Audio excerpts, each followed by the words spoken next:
September 2013 nang ihain ng National Bureau of Investigation ang plunder complaints laban kay Janet Lim Napoles, Senator Juan Ponce Enrile, Jinggoy Estrada at Bong Revilla Jr.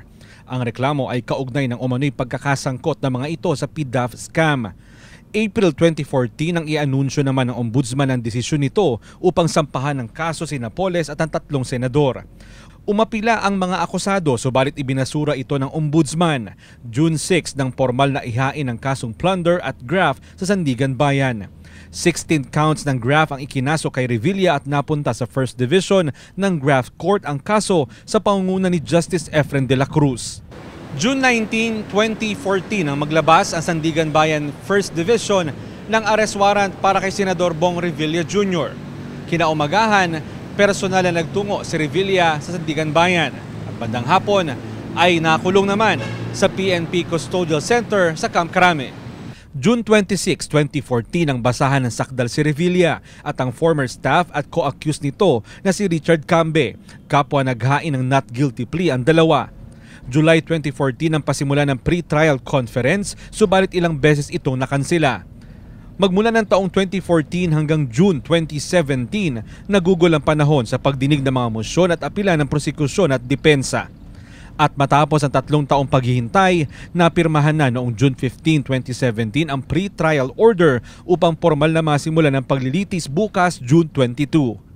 Magtatatlong taon na kami dito, so hirap po ng kalagayan namin. Pero ganun pa man, hindi po kami nawawala ng pag-asa. The truth will come out. Bukas, mga testigo mula sa Department of Budget and Management, Bureau of Treasury at Department of Agriculture ang ipipresenta ng prosekusyon.